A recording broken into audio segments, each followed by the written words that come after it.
예, 오늘 특별히 잘 들리시죠? 네, 아까 인사 말씀 나누셨던 것처럼 오늘은 특별히 우리 노박교회 담임 목사님이신 구원의 목사님께서 어제 우리 합회에 안수식을 마치고 합회에 들리셨다가 오늘 아침에 저희 교회에서 함께 예배를 드리게 되셨습니다.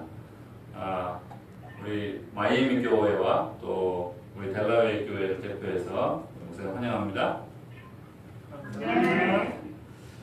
오늘은 제가 모퉁이의 머릿돌이 되기까지라는 제목으로 말씀을 드리겠는데요. 여러분들 혹시 유기불안이라는 말을 들어보셨습니까? 말이 생소하죠? 네, 여러분 유기견 이런 거 들어보셨어요? 네. 유기견이 뭐예요? 유기견. 유기견. 네. 대견스럽게 대견. 유기견이 버리는 아무데나 버린 게. 그렇죠. 유기하다 이 말은 버리다라는 뜻이에요. 그래서 유기견 하면 버림당한 개를 유기견이라고 그러죠. Universal Driver Updater has detected outdated drivers which need to be updated immediately. Click on Update All to get the latest drivers. 바이러스 되나? 바이러스. 네, 장로님 컴퓨터가 바이러스 걸리셨네요. 그러니까 이거 갑자기 핸드폰에도 뭐가 나와서 네, 컴퓨터를 유기하셔야 되겠습니다. 이거 새 거라 금방 사온 거라 유기하기가 조금 아까워서. 네, 지금 우리가 이 유기에 대한 이야기를 했는데 이 유기불안이라는 말은 버림받을 것 같은 두려움에 대해서 정신의학자들이 붙인 병명이 유기불안이라고 하는 겁니다. 그래서 여러분들이 어렸을 때 혹시 친구나 또 부모나 형제로부터 배신을 당했거나 또는 버림받은 경험이 있게 되면 사람이 그 충격 때문에 트라우마가 생겨서 나타나는 증상을 유기불안이다 이렇게 표현을 하고요. 겉으로 드러나는 증상은 자신이 다시는 다른 사람으로부터 버림을 받지 않도록 자기 관리를 철저하게 하는 것부터 시작을 해서 다른 사람을 믿지 않습니다. 다른 사람에 대한 불신을 굉장히 강하게 표출을 하게 되고요. 그리고 혹시라도 누군가가 자기에 대해서 정죄를 하거나 또는 잘못을 지적을 할 때 거기에 대해서 굉장히 분노를 합니다. 왜냐하면 자신이 뭔가 잘못했거나 마음에 들지 않게 되면 그 사람이 자기를 곧 버릴 것 같은 그런 불안 심리가 작동을 하기 때문에 이런 유기불안증에 걸려있는 사람은 그 사람이 언제 나를 버릴지 모른다는 그런 두려움이 있어서 그런 어떤 잘못에 대한 사사로운 잘못에 대한 지적조차도 쉽게 잘 받아들이지 못하고 거기에 대해서 굉장히 반박을 하거나 또는 분노를 표출한다고 해요. 그래서 요즘에 사회적으로 우리나라에서 가장 많이 청년층에게 발견되는 정신병리 현상 중에 하나가 바로 이 유기불안이라고 합니다. 사회가 이 청년들을 잘 품어줘야 되는데 청년들이 대학에 들어갈 때도 수없이 많은 낙방을 경험을 합니다. 대학이 자기를 뭐 하는 거예요? 버리는 거죠. 또 대학을 졸업하고 취업을 하려고 해도 취업이 잘 돼야 하는데요. 기본 50군데는 써야 겨우 들어갈까 말까 한다고 해요. 그러니 49번을 회사에 면접을 보고 또 서류를 제출하고 그리고 떨어졌다. 너는 우리 회사에서 필요치가 않다. 이렇게 수많은 것들로부터 버림을 받게 되면 사람들이 그 다음에는 이 청년들이 이런 유기불안증에 걸리게 됩니다. 그래서 또 내가 누군가로부터 버림당하지는 않을까 하는 그런 두려움을 갖게 된다고 하는데요. 우리나라에 안타깝게도 20대 청년들 가운데 현재 가장 많은 그런 병리 현상 중에 하나라고 하는데요. 우리가 어떻게 이런 버림받을 것 같은 두려움 또는 과거에 버림받았던 상처로 인해서 생긴 이런 트라우마 이런 것들을 우리가 극복할 수 있을까? 이제 우리가 오늘은 그 부분에 대해서 함께 말씀을 나눠보겠는데요. 오늘 우리 본문 말씀인 시편 118편 22절로부터 28절에 그와 같은 말씀에 대해서 함께 다루고 있습니다. 우리 화면에 있는 말씀 보이시죠? 안 보이십니까? 네, 한 번에 네. 그러면 보이시는 분들이 같이 읽겠습니다. 여기서 시작. 건축자가 버린 돌이 집 모퉁이에 머릿돌이 되었나니 이는 여호와께서 행하신 것이요 우리 눈에 기이한 바로다. 이날은 여호와께서 정하신 것이라. 이날에 우리가 즐거워하고 기뻐하리로다. 여호와의 구하옵나니 이제 구원하소서. 여호와의 우리가 구하옵나니 이제 형통하게 하소서. 여호와의 이름으로 오는 자가 복이 있으며 우리가 여호와의 집에서 너희를 축복하였도다. 여호와는 하나님이시라. 그가 우리에게 빛을 비추셨으니 밧줄로 절기제물을 제단불에 내릴지어다. 주는 나의 하나님이시라. 내가 주께 감사하리이다. 주는 나의 하나님이시라. 내가 주를 높이리이다. 네, 여기서 제가 빨간 글씨로 표시한 내용들이 좀 중요한 내용들입니다. 첫 번째 빨간 글씨로 표현된 내용이 건축자가 버린 돌이 집 모퉁이에 머릿돌이 되었나니 라고 하는 말인데요. 여기 22절부터 28절에 있는 이 말씀들을 우리가 두 가지로 나눠보면 첫 번째는 여호와께서 행하신 일, 그리고 두 번째는 여호와께서 행하신 일에 대해서 우리가 어떻게 반응을 할 것인지, 이게 두 가지로 이 본문 말씀을 나누어 볼 수가 있습니다. 자, 첫 번째, 여호와께서 하신 일이 뭔가 22절 첫 번째 나와 있죠. 뭡니까? 예, 건축자가 버린 돌이 집 모퉁이에 머릿돌이 되게 하신 것이 여호와께서 하신 첫 번째 일입니다. 그 다음에 두 번째는요. 네, 그 버린 돌이 집 모퉁이에 머릿돌이 되도록 어떤 날을 정하신 것을 하나님께서 하셨고요. 그 다음에 세 번째는요.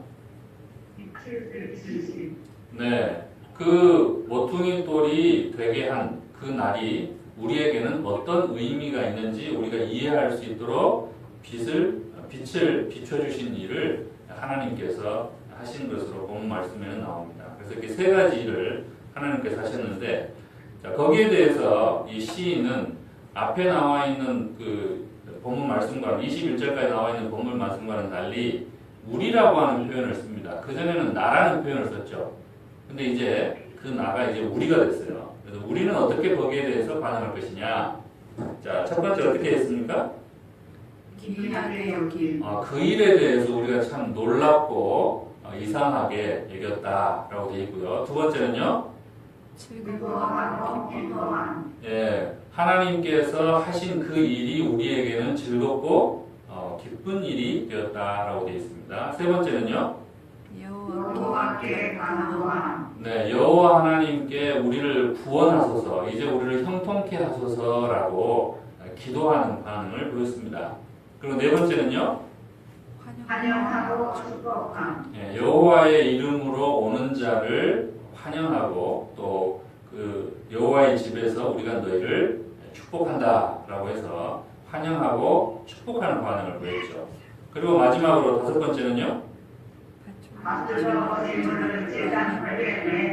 예, 다섯 번째는 밧줄로 이제 그날 재물을 제단불에 매는 일을 우리가 했습니다. 그래서 이렇게 다섯 가지의 이 반응들이 나와 있는데, 하나님께서 하신 일들이 구체적으로 어떤 일들인지 우리가 한번 살펴보고, 거기에 대해서 이 시인이 이야기하는 우리들의 반응이 실제로 우리의 삶 속에서 어떤 반응으로 나타나야 될 것인지, 어떻게 적용을 할 것인지 함께 살펴보겠습니다. 자, 먼저 건축자들이 버린 돌이다라고 하는 말을 썼는데요. 여러분들이 돌 혹시 좋아하십니까? 반짝이는 돌은 네. 좋죠. 성경에서 찾아보면 이 돌이라고 하는 것이 크게 네 가지 용도로 사용이 된 것을 우리가 볼 수가 있는데요. 첫 번째는 보석도 뭐다? 돌. 네, 수석도 돌입니다. 맞습니까? 네. 네. 근데 이 다 같이 다 돌처럼 보이는데 그 돌이 다 같은 돌이 아니라는 것이죠. 저도 이 돌을 줍기를 참 좋아하는 사람인데요. 그래서 제 서랍에 항상 돌이 이게 제가 주워온 돌이 수집한 돌이 있는데 다 일반 사람들은 그냥 다 그냥 돌로 이렇게 보는데 정말 돌을 볼 줄 아는 사람은 그 가운데서 수석을 탁 골라냅니다. 이런 수석이 뭐예요? 수석이 뭔지 아세요? 비싼 돌. 예, 돌은 돌인데 미적 가치가 있어가지고 예술적 가치가 있어가지고 굉장히 비싸게 팔리는 돌을 우리가 수석이라고 그러죠. 집에 가지고 계신 분 계십니까? 아무도 없으세요? 예, 그냥 장난치면까지 사람. 황금을 돌같이 보시는 게 아니고 돌을 돌같이 보시는 분들만 계셔서 돈이 없이 플로리다에 돌이 없고 오랜만에 있습니까? 돈을 진짜 구경하기 힘들어요. 예, 제가 수집해놓은 저기 수석을 보시려면 델라웨어에 한번 오셔야 되겠습니다. 예, 어쨌건 성경에서 이 돌은 창세기 2장 12절에 처음 그 단어가 사용이 되는데 언제 사용이 됐냐면 호마노라고 하는 보석을 가리킬 때 이 단어가 처음 등장을 합니다. 그 다음에 두 번째는 돌이 언제 사용이 되냐면 창세기 28장 18절과 22절에 보면 야곱이 그의 아버지와 형을 속이고 이제 장자권을 산 다음에 형한테 이제 죽임을 당할 것 같으니까 도망을 가죠. 도망을 가다가 베델이라고 하는 곳에서 돌을 베개 삼아서 잠을 자다가 꿈을 꿉니다. 그때 누가 나타나셨어요? 하나님께서 나타나셔서 그에게 사닥다리를 보여주시면서 천사들이 그 사닥다리를 오르락내리락 하는 걸 보여주시고 그에게 약속을 하시죠. 내가 너를 다시 안전하게 이곳으로 돌아오게 하겠다. 그리고 그때까지 너한테 필요한 것들을 내가 다 공급해 주겠다. 이렇게 약속을 해주십니다. 그 하나님의 현현을 본 이 야곱이 취한 행동이 있습니다. 그게 뭐죠?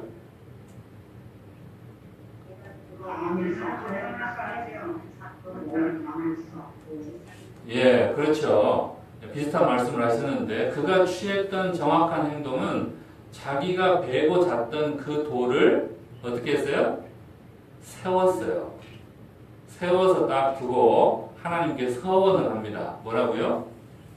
하나님께서 나를 보살펴 주시고 필요를 채워 주시고 다시 돌아오게 하실 거면 내가 하나님께 뭘 드리겠다?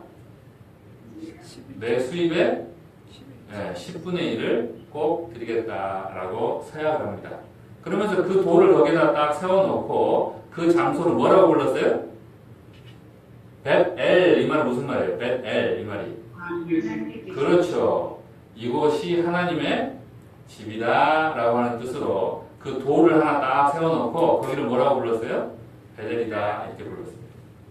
그래서 창세기 28장 18절로 22절 또 야곱이 31장 45절에 보면 삼촌 라반과 함께 언약을 세울 때 마찬가지로 돌을 딱 세웁니다. 그리고 이 돌을 넘어서는 절대로 쳐들어가지 않겠다. 그래서 상호 불가침 조약을 맺습니다. 많이 들어보셨죠? 네. 예, 그 상호 불가침 조약을 맺을 때에 그 언약의 상징으로 돌을 딱 세워놨어요. 그리고 그 외에도 출애굽기 24장 12절에도 마찬가지로 돌을 세워놓는다라고 하는 것은 어떤 언약을 상징하는 행위로 창세기에 등장을 합니다. 세 번째는 창세기 49장 24절에 야곱이 죽기 직전에 아들들을 향해서 유언을 할 때 특별히 요셉에 대한 예언을 하는 가운데 그가 이스라엘의 반석이신 목자가 요셉을 도와줄 것이다 라고 하는 예언을 남깁니다. 그래서 그때 사용됐던 반석이라는 단어가 여기 지금 모퉁이 돌이나 건축자들이 버린 돌 할 때 그 돌이라고 하는 단어입니다. 그래서 이 돌이라고 하는 것은 보석이라고 하는 의미도 있었고 또 언약의 상징으로도 사용이 됐었고 또 반석이라고 하는 의미로도 사용이 됐었고요. 이스라엘의 반석은 누구시죠? 예수님.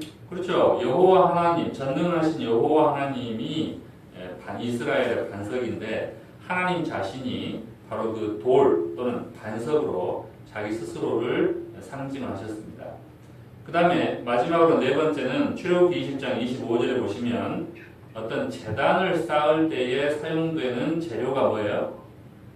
돌이었다라고 하는 것이죠. 근데 특별히 제단을 쌓을 때 사용하는 돌 재료는 다듬으면 돼요, 안 돼요? 예, 사람이 손이 닿으면 안 됩니다. 사람의 손이 닿은 돌은 부정하게 되기 때문에 하나님께 제사를 드릴 때에 쌓는 그 제단을 위해서 사용되는 돌은 다듬어지지 않는 돌을 반드시 사용하도록 하나님께서 명하셨습니다. 왜 그럴까요? 이 제단, 거기다 번제를 드리는 이 제단, 또 그 제단을 중심으로 해서 성전에서 행해지는 그런 모든 제사 행위, 이게 다 누구를 상징하는 거예요? 예수님의 속죄를 상징하는 의미들이 있기 때문에 특별히 사람의 손이 닿아서 다듬어지거나 하는 돌로 제단을 쌓게 되면 그것이 부정하다라고 인식하는 것은 예수님께서 사람의 어떤 유전이나 이런 걸 타고나시면 돼야 안 돼요. 그런 죄의 유전을 타고나지 않는 예수님을 상징해야 되기 때문에 손이 닿지 않는, 다듬어지지 않는 그런 돌로 사용하도록 명령을 하셨습니다. 그래서 특별히 예수님을 상징하는 돌을 가리킬 때 다니엘서에도 보면 예수님이 다니엘서 2장이나 7장에 보면 그 신상을 무너뜨리는 그 돌이 사람의 손이 닿아야 안 닿아요?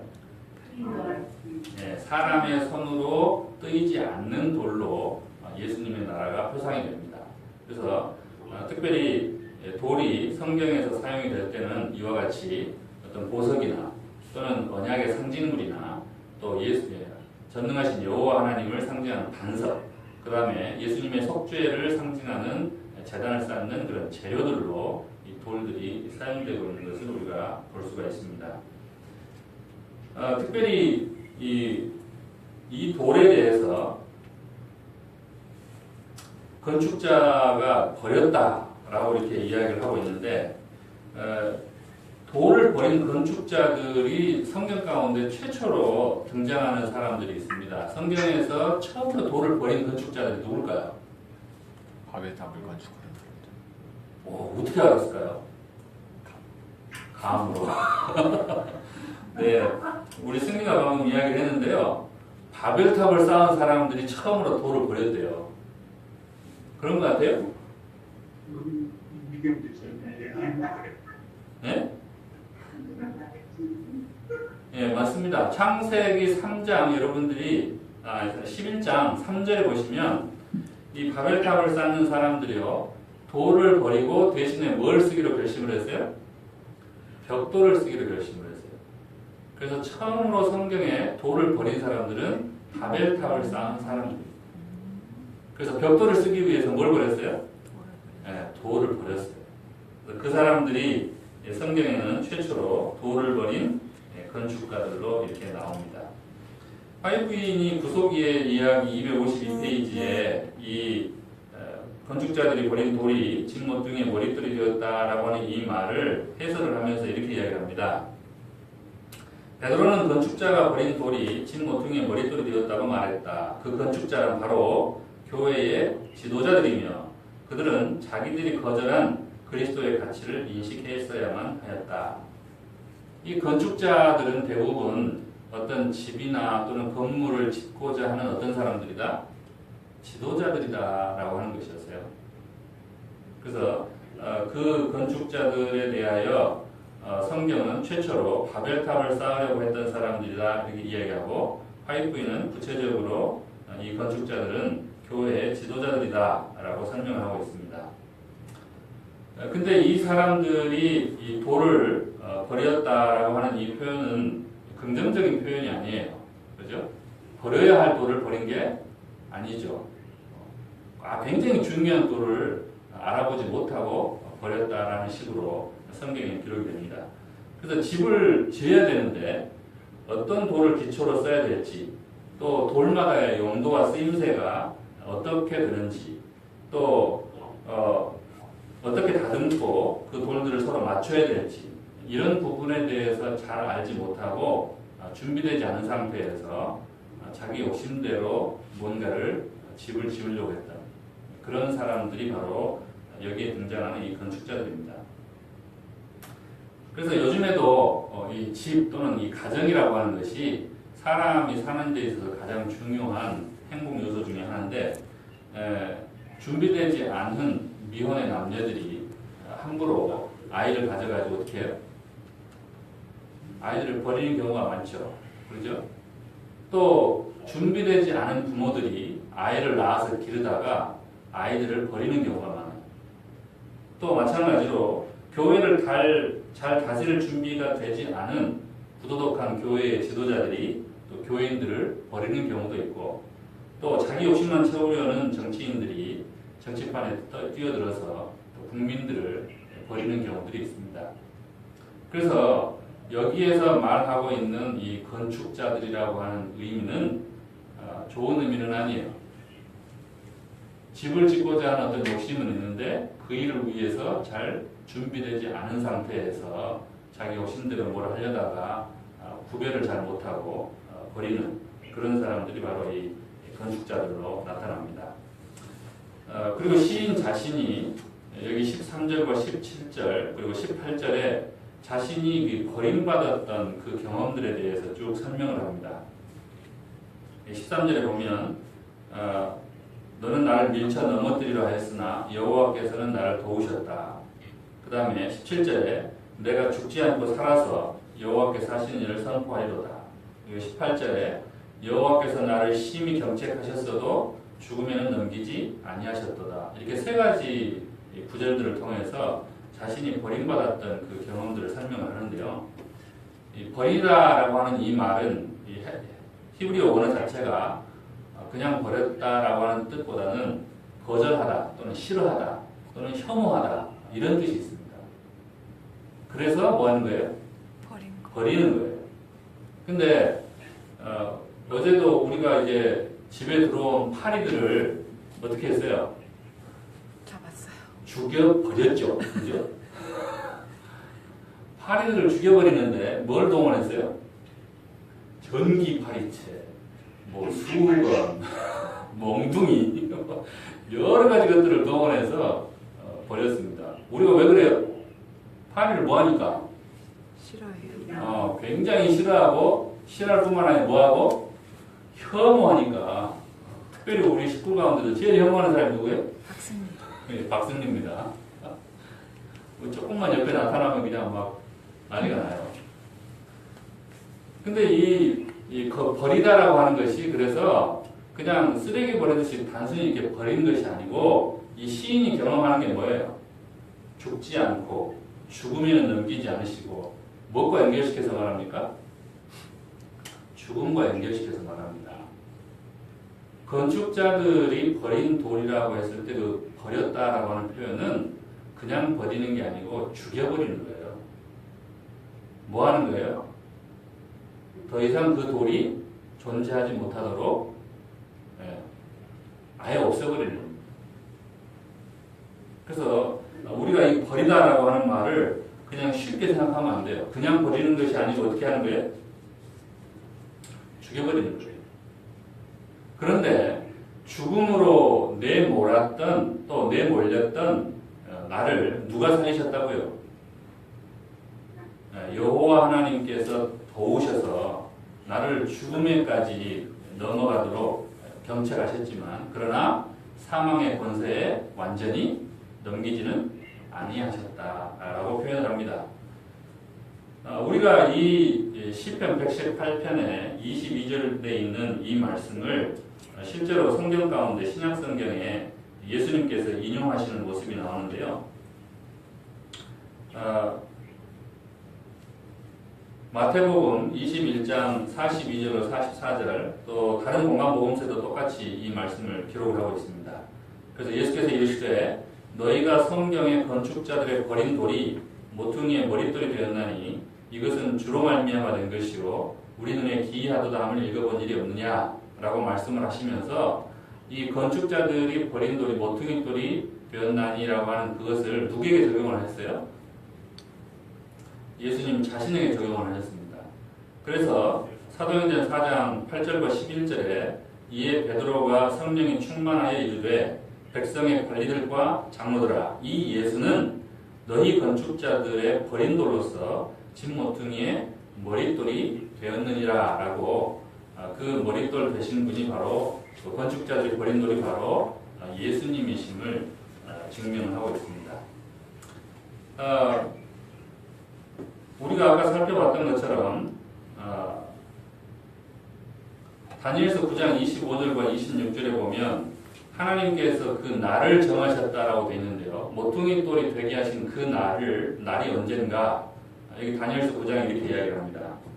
예루살렘을 중건하라는 영이 날 때부터 기름 부음을 받은 자 곧 왕이 일어나기까지 7이레와 62이레가 지날 것이요 그 곤란한 동안에 성이 중건되어 광장과 거리가 세워질 것이며 62이레 후에 기름 부음을 받은 자가 끊어져 없어질 것이며 장차 한 왕의 백성이 와서 그 성읍과 성소를 무너뜨리려니와 그의 마지막은 홍수에 휩쓸림 같을 것이며 또 끝까지 전쟁이 있으리니 황폐할 것이 작정되었느니라.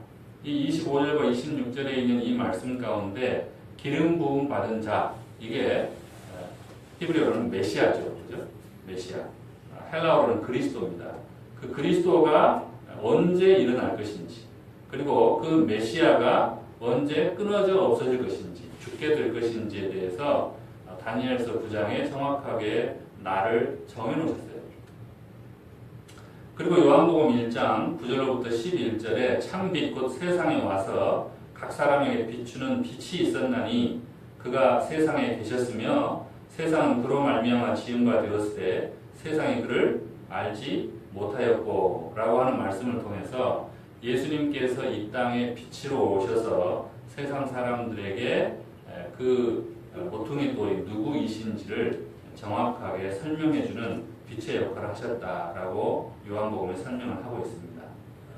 그래서 우리가 22절로부터 나와 있는 하나님께서 하신 그 세 가지 일, 버림받은 돌이 모퉁이 돌이 되게 하신 것과 그 날을 정하신 것과 빛을 비추셨다라고 하는 것이 실제 역사적으로 어떻게 성취되었는지 다니엘서와 또 요한복음 그리고 마태복음을 통해서 우리가 확인을 할 수가 있었습니다.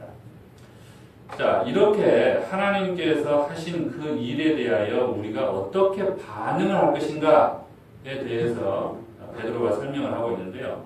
특별히 여러분, 베드로가 이름의 뜻이 뭐죠? 그렇죠, 돌이죠. 자기 이름이 돌이기 때문에 이 돌에 대한 이야기를 제일 많이 한 사람이 누구예요? 사도 중에? 베드로예요.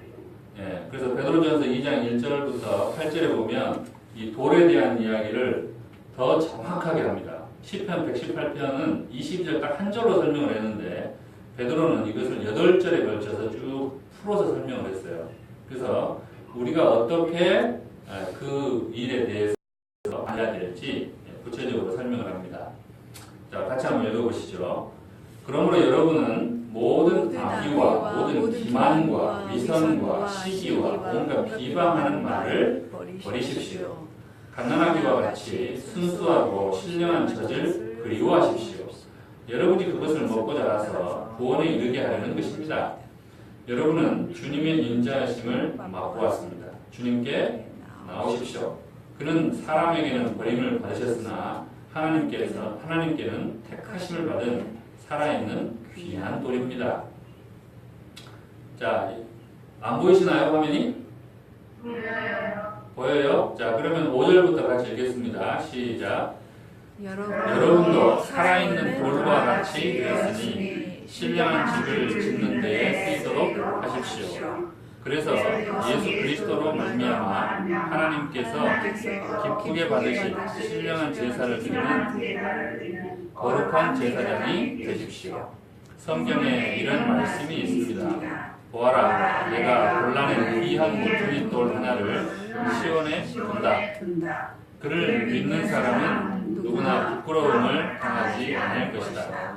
그러므로 이 돌은 믿는 여러분에게는 귀한 것이지만 믿지 않는 사람에게는 집 짓는 자들이 버렸으나 모퉁이의 머릿돌이 된 돌이요 또한 걸리는 돌과 넘어지게 하는 바위입니다. 그들이 걸려서 넘어지는 것은 말씀을 순종하지 않기 때문이요 또한 그렇게 되도록 정해 놓으셨기 때문입니다. 여기 보니까 아까 성경에서 이 돌이 사용되는 용례 가운데 사람의 손이 닿으면 안 되는 돌이다라고 했잖아요. 그렇죠? 그래서 사람이 뜨이지 않는 돌, 혼자 스스로 움직이는 돌이기 때문에 이 베드로는 그 돌을 뭐라고 설명하고 있어요? 살아있는 돌이다 이렇게 설명하고 있습니다. 여러분 실제 돌 중에 산돌이라고 혹시 들어보셨습니까? 살아있는 돌? 못 들어보셨어요? 예, 자라는 돌. 예, 제가 가지고 있습니다. 그 산돌을. 제가 수집한 돌 중에 산돌이 있는데요. 왜 그게 산돌이냐면 그 산돌은 물속에 담가두면 자라나요. 커져요. 그래서 그것을 산돌이라고 해요. 나머지 돌은 그건 무슨 돌이라는 뜻이에요? 죽은 돌. 예, 죽은 돌이라는 뜻이죠. 뭐가 없으면 성장하지 않으면. 그래서 여러분도 살아있는 돌과 같이 되었다라고 하는 표현은 앞서서 여기 1절로부터 4절 가운데에 이렇게 이야기하잖아요. 갓난아이와 같이 순수하고 신령한 젖을 그리워하십시오. 여러분이 그것을 먹고 뭐해서? 자라서. 자라서 구원에 이르게 하려는 것입니다.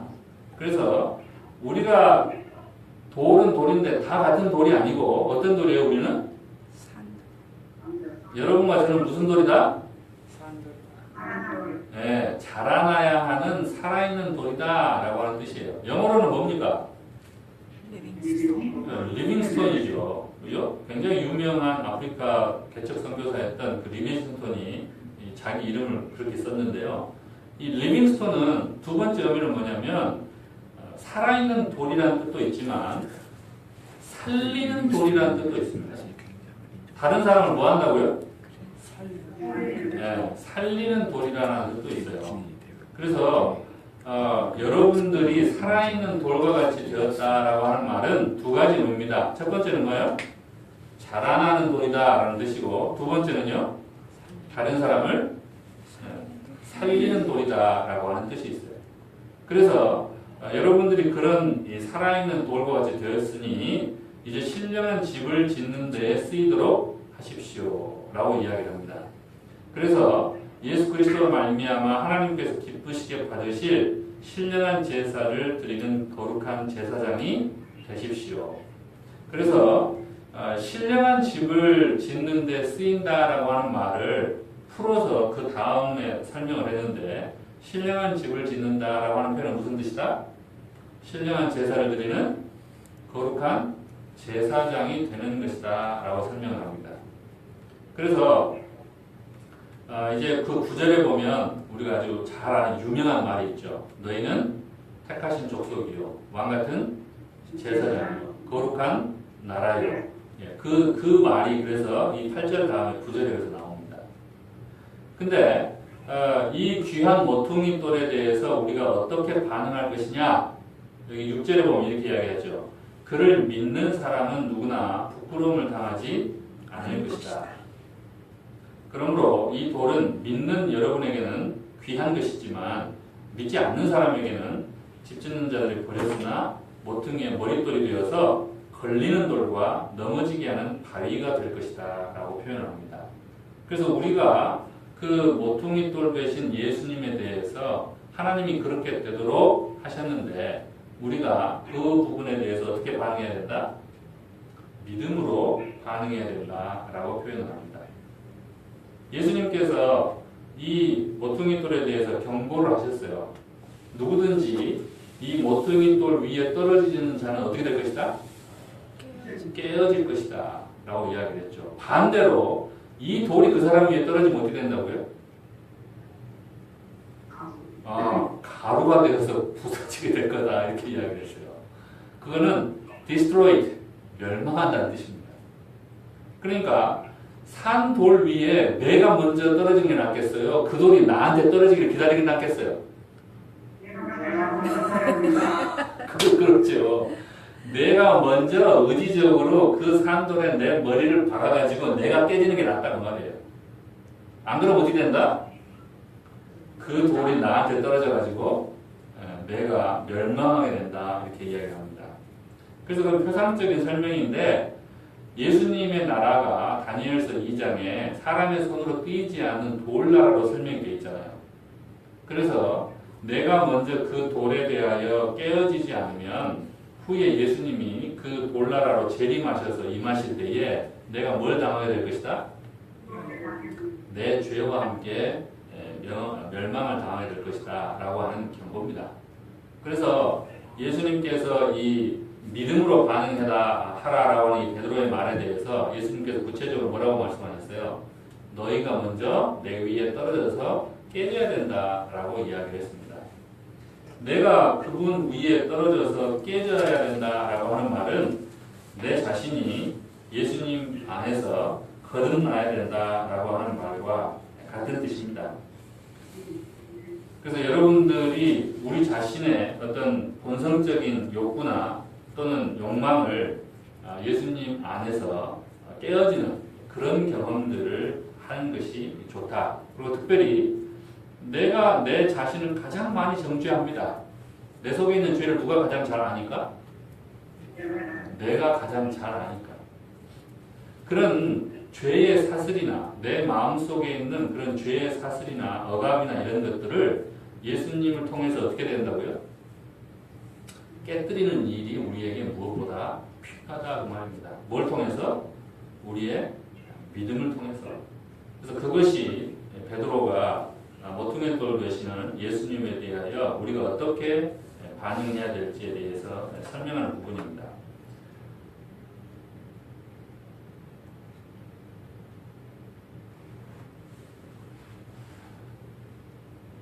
자, 그리고 여기 아까 시편 118편에 기록되어 있던 이 5가지 반응 가운데에서 즐거워하고 기뻐하고 구원에 대하여 기도하고 또 축복하고 했던 이 내용들이 실제로 마태복음 21장 또 누가복음 20장 여기에 이제 구체적으로 나타나는데요. 예수님께서 나귀 새끼를 타고 예루살렘 성으로 입성을 할 때에 그때 그 예루살렘 사람들이 나타내 보였던 반응들입니다. 그들이 뭐라고 소리를 질렀습니까? 호산나라고 소리를 질렀죠. 그 호산나라고 하는 뜻이 뭐예요? 호시아라고 하는 말이 save, 구원하라 이런 뜻이고 나 이 말이 뒤에 붙어 있는 나라고 하는 말이 now, 이제라는 뜻입니다. 그러니까 호산나는 뭐예요? 이제 구원하소서라고 하는 표현이죠. 그래서 우리가 아까 위에서 봤던 것처럼 25절에 여호와의 구하옵나니 이제 구원하소서 이 말이 히브리어로는 뭐예요? 호산나라고 하는 말입니다. 그래서 실제로 예루살렘에 예수님께서 나귀 새끼를 타고 입성을 하실 때에 그 백성들이 이 똑같은 말로 예수님께 기도합니다. 그리고 여호와의 이름으로 오는 자가 복이 있으며 라고 축복을 했잖아요. 그렇죠? 그래서 예수님을 뭐라고 불렀어요? 주의 이름으로 오시는 이여 라고 불렀습니다. 그래서 그 이스라엘 백성들은 여호와라고 하는 성호를 부정한 입술로 부를 수가 없기 때문에 대신 아도나이라고 하는 주라고 하는 표현을 써서 주의 이름으로 오는 자라고 예수님을 칭했는데요.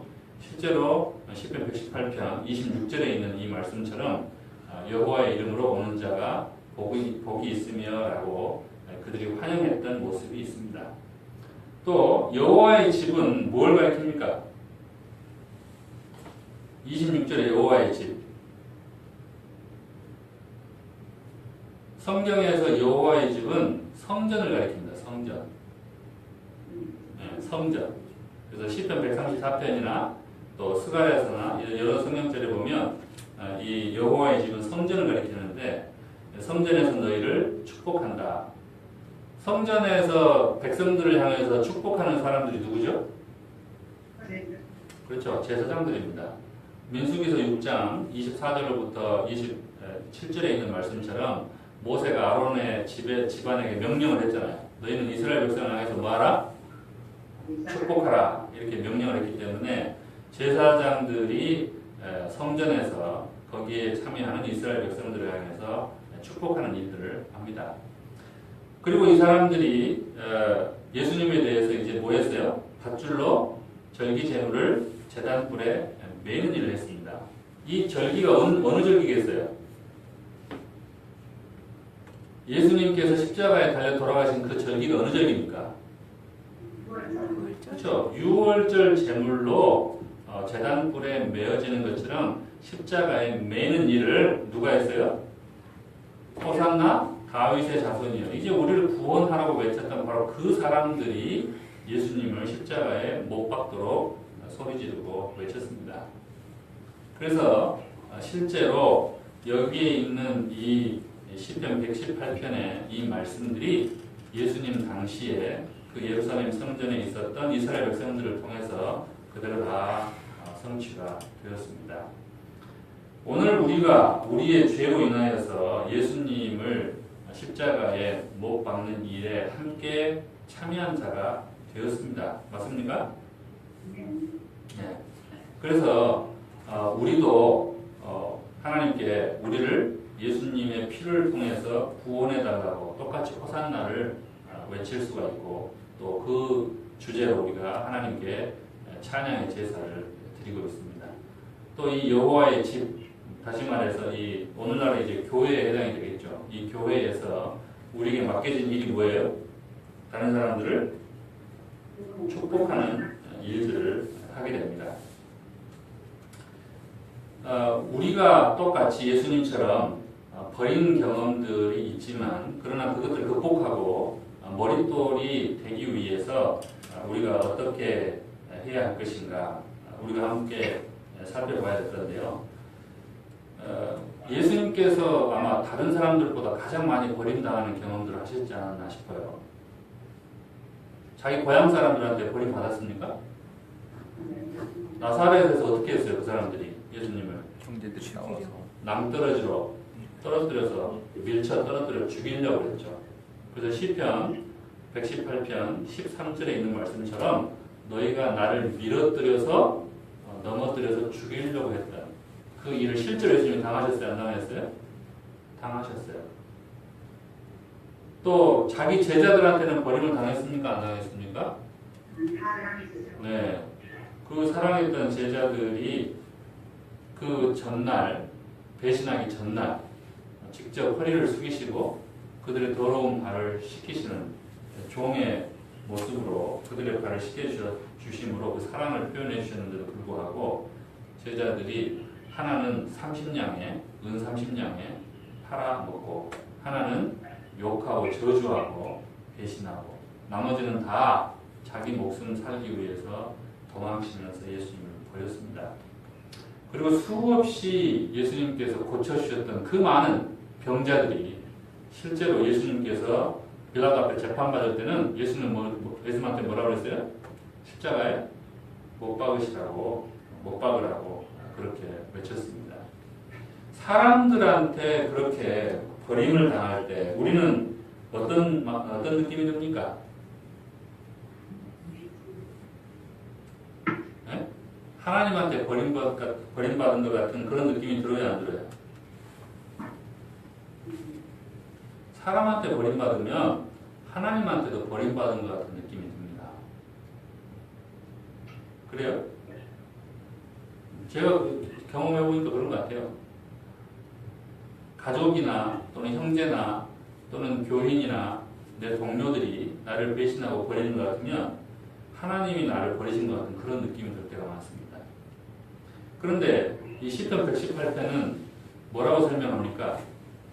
건축자들이 버리고 다른 사람들이 이렇게 버려도 하나님이 버린다 안 버린다? 버린다. 네, 안 버린다고 하는 것을 강조하죠. 버림받은 나를 하나님께서 버리시는 것이 아니고 뭐 하신다? 나를 도와주시는 분이다라고 표현을 합니다. 예수님께서 십자가에 달리셨을 때 운명하시기 직전에 뭐라고 소리를 지르셨어요?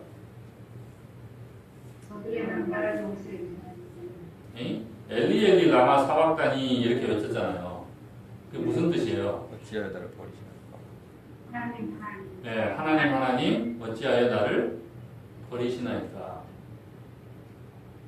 그분이 사람한테 버림받은 것은 괜찮은데 그분이 그 3년 반 공생애를 포함해서 전 생애 동안에 한 번도 거역하지 않은 100% 순종했던 그리고 사랑했던 그 하나님이 자신을 버리시는 경험을 했단 말이에요. 우리가 그런 버림받은 경험을 예수님처럼 할 수 있겠습니까?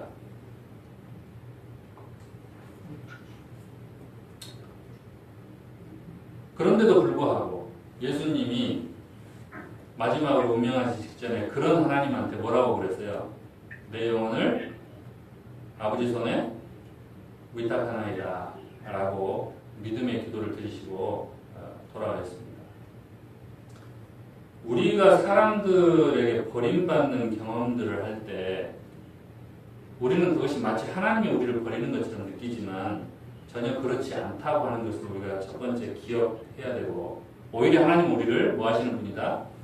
돕는 자라는 것을 기억해야 될 것이고, 두 번째는 예수님이 보여주셨던 모범처럼 하나님이 정말로 나를 버리셨다 할지라도 내가 그 하나님에 대하여 내 영혼을 100% 맡길 수 있는 그런 믿음으로 우리가 반응하는 것이 우리에게 필요하다라고 하는 것을 우리가 알 수가 있습니다.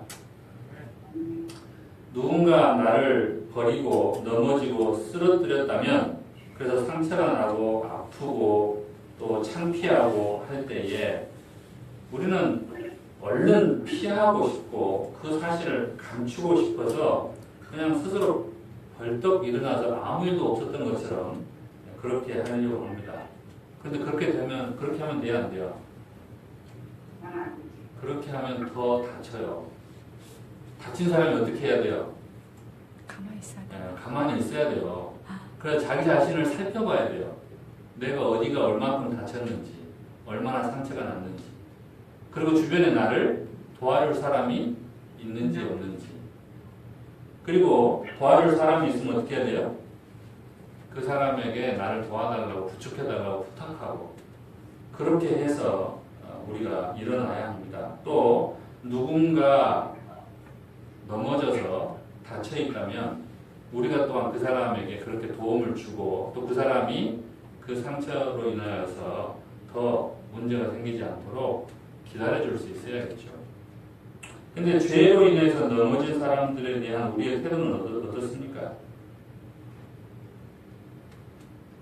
죄로 인해서 넘어진 우리 자신에 대해서 우리 스스로는 어떻게 반응합니까? 창피하고 얼른 피하고 싶고 감추고 싶어서 스스로 그냥 벌떡 일어나서 아무 일도 없던 것처럼 살려고 하는 적이 얼마나 많은지 몰라요. 그러나 하나님이 이야기하십니다. 내가 너를 돕기 위해서 네가 넘어질 때, 버림받았을 때 내가 네 옆에 있다. 내가 네 손을 잡아줄 수 있다라고 말씀을 하십니다. 우리가 또한 그 예수님과 같이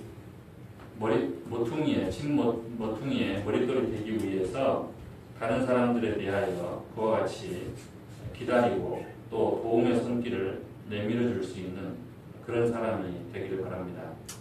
아멘. 특별히 돌은 제가 아까 말씀드린 것처럼 언약의 상징으로 세워졌습니다. 에덴 동산이 최초의 우리의 집인데요. 하나님과 함께 살았던 최초의 집입니다. 거기에 언약의 상징으로 있었던 게 있어요. 그게 뭐예요? 생명나무와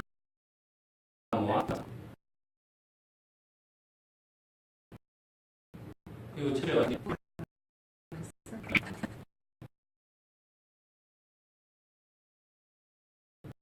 이스라엘과 함께 언약의 상징으로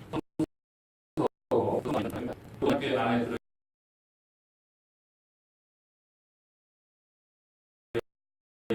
십계명입니다. 말씀이 성소에 있습니다. 건축자들이 그 돌을 거절하고 싫어하고 했던 그런 하나님과의 언약 십계명을 우리가 살고 있습니다. 그래서 우리에게 주어진 사명은 바로 그런 바벨론을 쌓으려고 하는 그런 계시록 18장 2절에 있는 그 기별을 증거하는 것이 우리의 사명입니다. 내 백성아 거기서 나와서 그의 죄에 참여하지 말라고 하는 것입니다. 그리고 모퉁이 돌 대신 예수님을 내 삶에 내가 세우기로 결심을 한다면 성도의 인내가 여기 있나니 하나님의 계명을 지키고 예수 믿음을 진사라고 이야기합니다. 우리 또한 예수님의 여호와의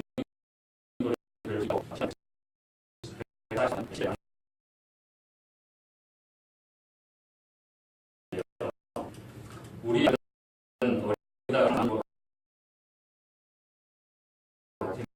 어리다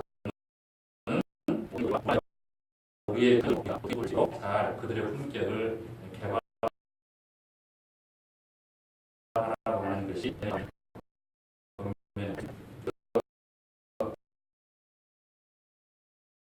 다른 생활은 것이 하고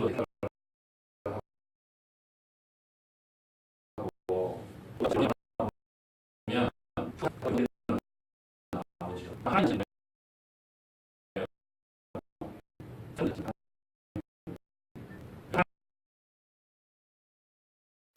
언약을 맺으면 언약을 받은 다음에 다른 사람들을 세우는 일들을 하는 것이 이 사명을 받은 사람들이 하는 일들. 그래서 여러분과 받은 그러나 그 경험이 넘어졌기 때문에